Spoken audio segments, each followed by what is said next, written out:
approach.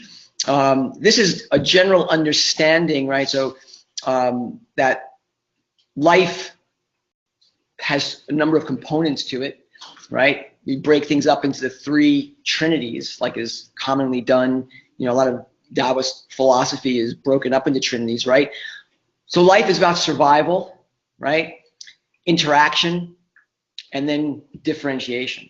And so we can break up our channel system, the primary channels, into groups of, we have 12 channels, right? We can break them into 4 channels per each of these trinities, right?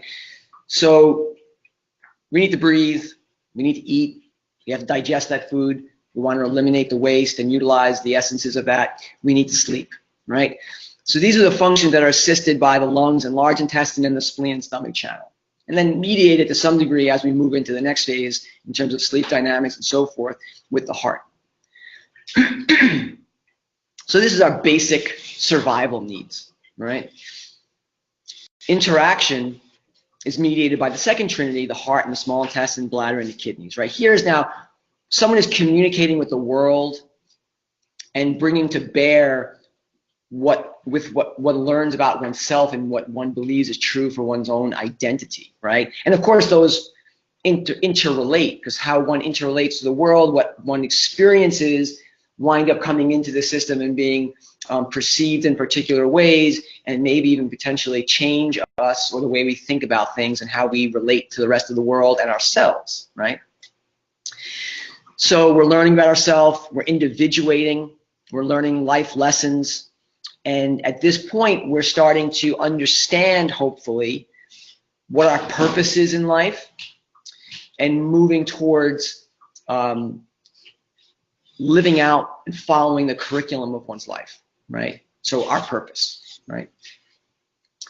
Differentiation starts to occur during this process as we move into the next trinity, where we start to habituate, right?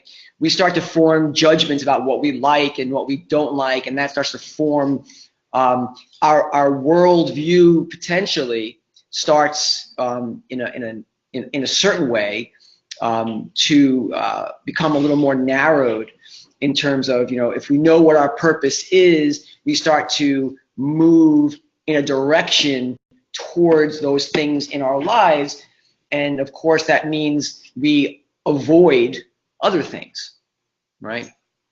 On the negative side of that, it is something where we become so habituated, where we kind of live with this very narrow existence in a certain degree with tunnel vision, okay?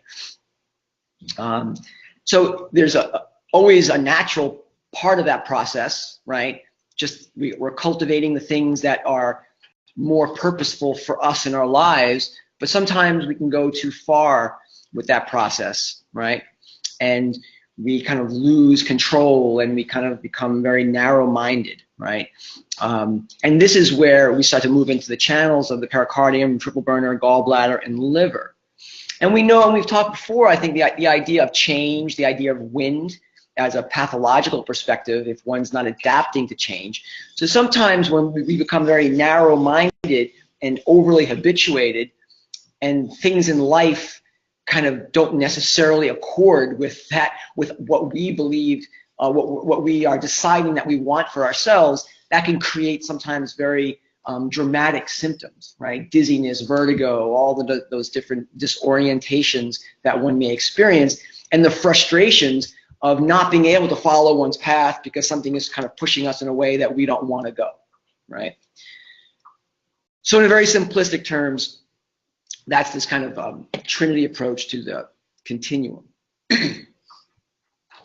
Okay. So as that starts to relate to the individual channels,